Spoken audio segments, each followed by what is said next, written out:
Okay, hi everybody. I am going live from my car. It's raining, so I'm hoping that the lighting, there we go. I got my little light on. I'm sitting in the car. It's raining outside and I don't have my notes in front of me, but guess what? It's perfect for today's topic, which is turning tragedy or something that's really shocking.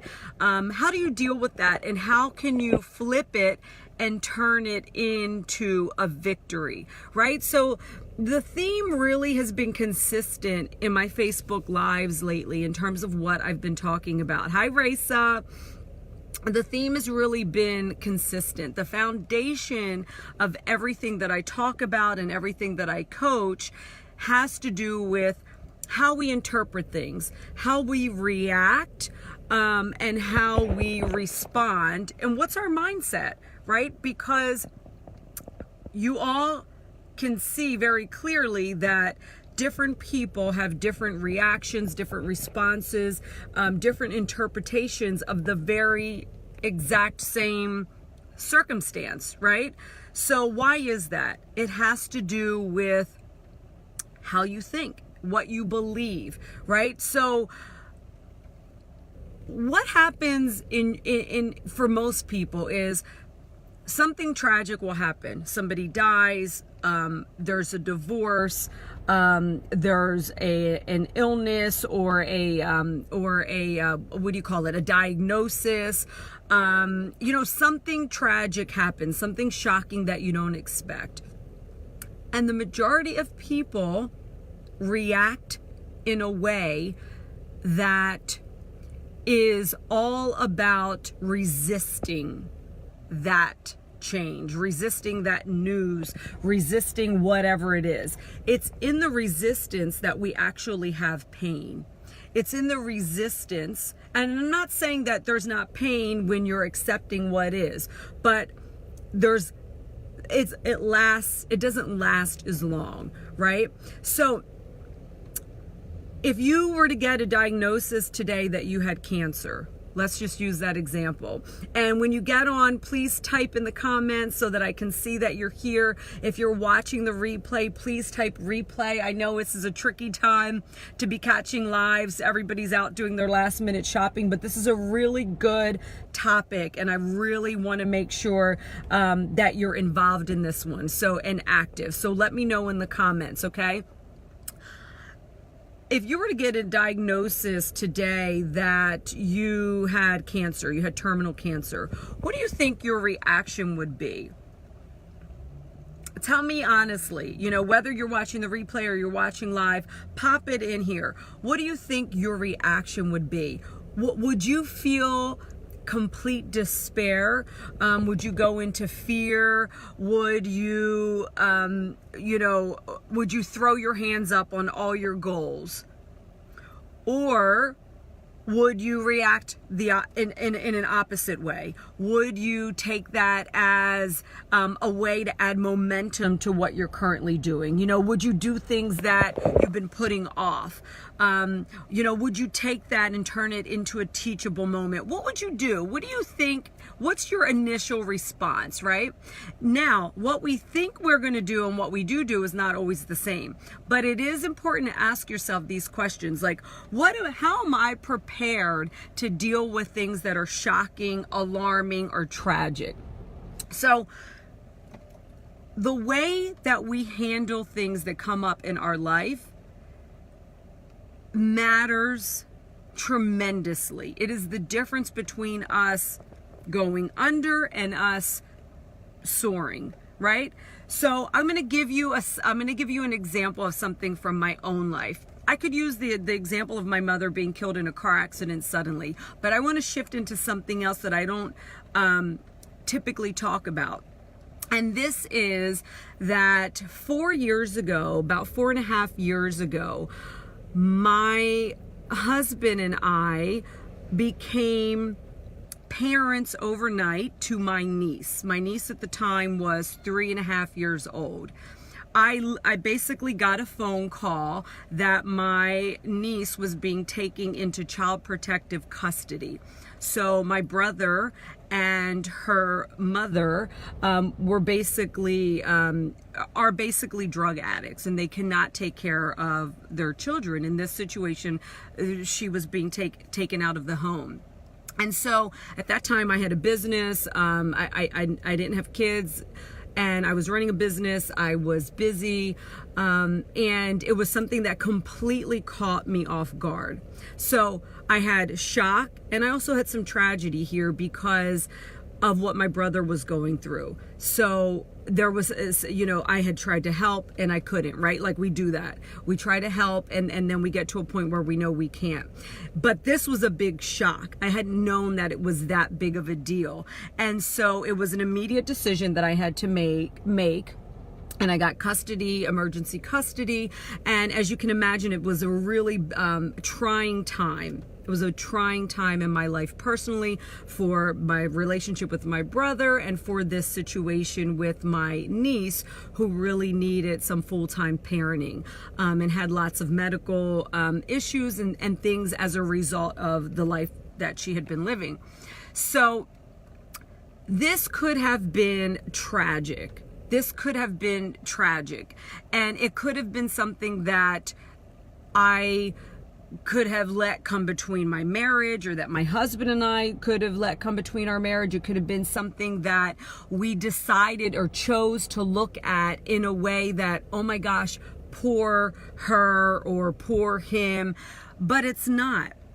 And I was very conscious in that moment, right? So you have your initial reaction, and then after a couple of weeks, I decided I'm going to be really intentional with how this situation is going to turn out. I can let this be really tragic and really fight it, or I can look at all the ways why this is a really terrible situation for her, why it's terrible for my brother, why it's terrible for us. Oh my gosh, our life is being uprooted.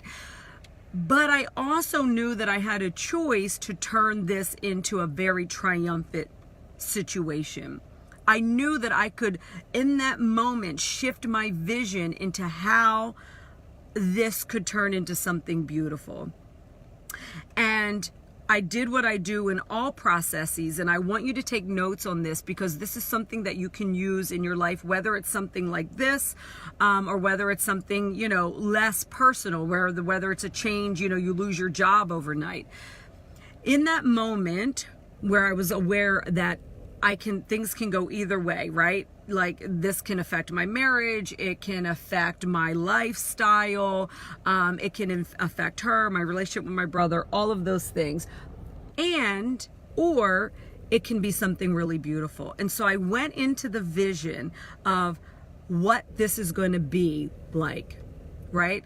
And so I started to actively visualize and go into this whole, what I call vivid vision. If you've ever heard me talk about the book Vivid Vision, I always say Cameron Harold beat me to writing that book, because this is the work I've been doing as well. But I went into the visualization piece of, here's all the ways that this is going to be a blessing in my life. Here's all the ways it's going to be a blessing for me and my husband, who were not prepared to have kids and have made an active decision not to have kids. And here's how it's going to be a blessing in my niece's life, who is now my daughter, right? 4.5 years later, she's about to have her 9th birthday. And here's how it's also going to be a blessing for my brother, who I can't control, right, and can't save, but here's how it all is going to turn into a beautiful blessing.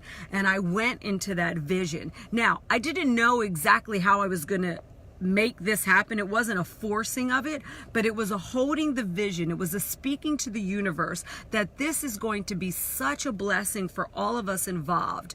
And it's not going to be something that down the road is a stain on our family, on my brother, regardless of what he's going through. And it's not going to be a stain on Liliana. It's all going to be a beautiful blessing. And so getting into that vision of how her being with us was going to enrich her life, how it was going to enrich our life, how it was going to somehow come full circle with having my brother in the picture and having her biological mother in the picture.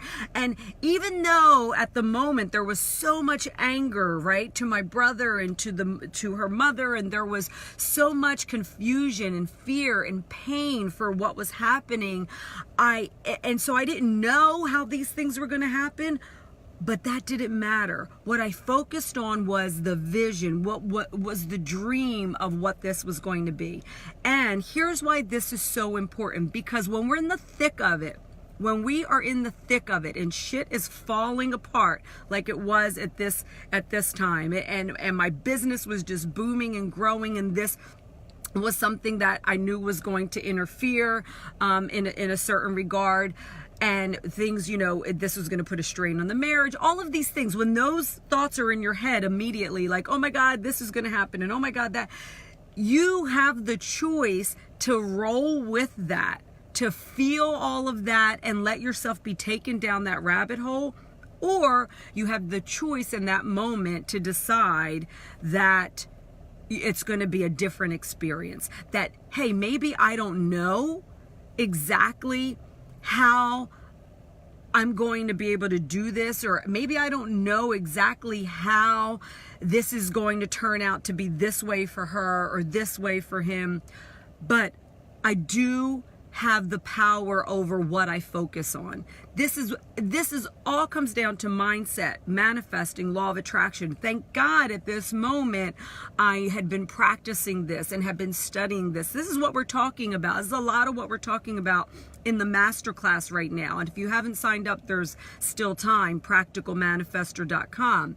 And Bill, I see you're on here. This is, Bill's one of the people that I interviewed on this masterclass. This is really what law of attraction and manifesting what you want in life comes down to. We do not have control over the things that happen in life, but what we do have control of is our focus, where we put our attention. And do you see how the situation could have went completely different if I had decided to put my attention on all the things that can go wrong? Yes, those thoughts popped up in the beginning, but as soon as I decided to actively shift where I put my attention and what I wanted as an outcome, right? Focusing on what I wanted, not the actual situation. That's when I changed the future. That's when I became a co-creator with the universe. Just by shifting where I put my energy, where I put my attention. And now, 4.5 years later, everything that I envisioned up until now has completely fallen into place. We have this thriving family that has only improved because of this. We have this lovely daughter who is my niece, who has completely thrived as a result of this. There is a relationship with my brother. There is all of this there's still things that are still unfolding and we don't know where they're going to go. But because I'm focused on the vision, because I focus on the fact that this doesn't have to be a bad situation, what can I get out of this? What can we turn? How can we take from this situation that is shocking and scary and feels negative? How can we make it a positive? And we always have that choice. We always have that choice. What are you going through right now in your life that you really are choosing to focus on in a negative light? And how can you shift that? How can you shift that? Because wherever you put your focus is exactly what you're going to feel and experience, whether you want it or not. Whether you want it or not. And law of attraction is all about, if you want a different reality, stop focusing on what is in front of you. Stop focusing on the actual reality if it's not what you want. Focus on what you want. Focus on the vision. And that's how you manifest that newer vision to you. And that's what we did. That's what I did in this situation. It's also what I did when my mother was instantly killed in a car accident. And I've talked about this before. I talked about this actually being one of the biggest blessings in my life and a gift, I believe, from my mother's spirit, because it was a wake-up call that I needed. A life is now, right? Realizing that life as we know it, we're spirits having a human experience, but in this human experience, this is my life right now. So that was I chose to take that situation, my mother dying suddenly. She was only 45 years old. I'm just 3 years away from that, right? So it's amazing when you think about it like that. But I took that experience and decided, this is a blessing, and here's all the reasons why, and here's where I'm going to put my vision, right? Whereas other people really took that and went down a negative spiral, my brother being one of them, other people in the family as well, right? So it's all about how do you decide to deal with tragedy, with shock, with change that is out of your control. Because that is where you have control. You can't control other people. We can't control what life throws at us. We can't control a lot of things, but we can control our thoughts, therefore our feelings and our focus. So earlier I asked, what would you do if you got the news that you had terminal cancer? And I want you to think about that question. It happens to a lot of, right? This is a common thing, unfortunately, in this day and age, that all of us know somebody who has cancer or gets a cancer diagnosis. And same thing in my family and in my experience with friends and people that I know. And I will tell you, I have thought about this, and I have looked at different people who have had these diagnoses, and I notice a completely different outcome based on how each of those people dealt with that. And I'm not just saying the initial shock, but how you then decide to interpret that and move forward. What do you focus on? I can tell you, and this is without judgment at all, I notice very clearly the people that have focused on it being a death sentence and all the terrible things that come along with it have had a very different experience than the people who have had a different focus, a more positive focus. And it was different for each person, so I'm not going to go into that. But it's something to think about. How are you prepared mentally and in your spirit to deal with the shocking news that you will get one day? We all go through, it's all a part of life. Somebody will die. You may get bad news. Somebody may betray you, right? All of these things are part of life. All of these things are part of life. We're living it. We can't avoid it. But we have say over how we process it. And that's the point I really want you to get today. Okay, so throw your comments and thoughts in the comments here. Thank you for joining Raisa, Arden, Bill, Mary Beth, and those of you who are going to be watching the replay here on Facebook and on YouTube. I want to know your thoughts. What does this make you? How does this make you think differently?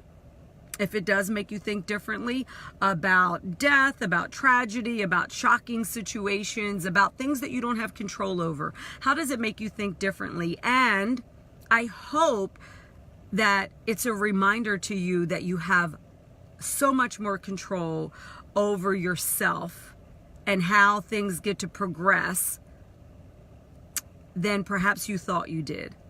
Okay, so share your comments with me, and if you haven't signed up for Practical Manifester yet, there's still time. practicalmanifester.com. We go so deep on this topic of law of attraction as it relates to your personal relationships, your business, your ability to attract money, your health, your confidence, all of that. So it's such a valuable masterclass, and I hope you take advantage of it.